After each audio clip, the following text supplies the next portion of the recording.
दोस्तों इस वक्त बहुत ज़्यादा कड़ाके की ठंड पड़ रही है और इस ठंड में अगर अल्लाह ने आपको दिया होगा तो आप रजाई ओढ़कर सोते होंगे। एक से अगर ठंड नहीं रुकती होगी तो दो रजाइयाँ ओढ़कर सोते होंगे।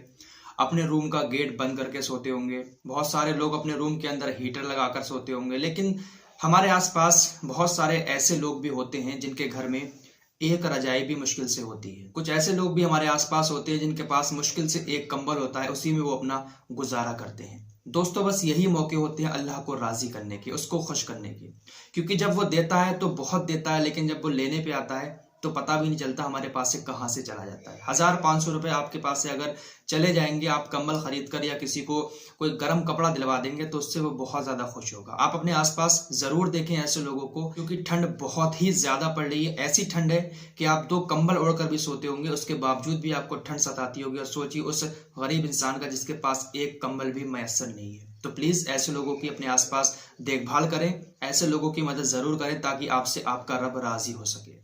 दोस्तों बात करेंगे आज भूकंप की। रात 11:26 पर हमारे देश के अंदर कई इलाकों में, कई शहरों में भूकंप के झटके महसूस किए गए हैं। खासकर दिल्ली एनसीआर में इसकी तीव्रता ज्यादा रही। 4.2 रिएक्टर स्केल पर इसकी तीव्रता मापी गई है और इस भूकंप का केंद्र राजस्थान के अलवर में बताया जा रहा है। इस 2020 में तकरीबन 15 बार दिल्ली एनसीआर के अंदर भूकंप के झटके महसूस किए गए हैं, लेकिन गनीमत ये रही कि इन 15 बार के भूकंप में कोई भी जान और माल का नुकसान नहीं हुआ। राष्ट्रीय भूकंप विज्ञान केंद्र के वैज्ञानिक JL गौतम ने बताया कि आज तक ऐसी कोई तकनीक ही नहीं बन पाई है जिससे ये पहले पता लगाया जा सके कि भूकंप कब आएगा।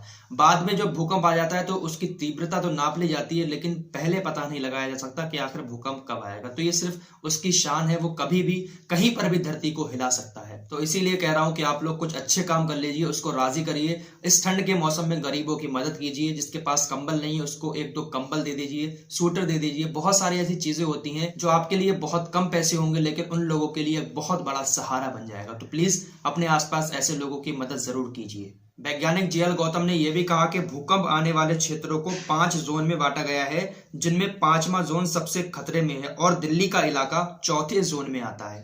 5 जोनों में बांटा गया है और सबसे खतरे का इलाका जो बताया वो 5वां जोन है और दिल्ली जो है वो 4थे जोन में आता है। उन्होंने बताया कि हिमालय के आसपास के इलाके में बड़े भूकंप आने का खतरा है, क्योंकि यहाँ पर प्लेटें खिसक रही हैं। इसलिए हिंदू कुश पर्वत से लेकर उत्तर पूर्व तक भूकंप का एक बड़ा खतरा है और हिमालयी क्षेत्र से दिल्ली की दूरी 250 से 300 किलोमीटर के आसपास है। इसलिए यहाँ आए भूकंप का असर इन इलाकों में दिख सकता है।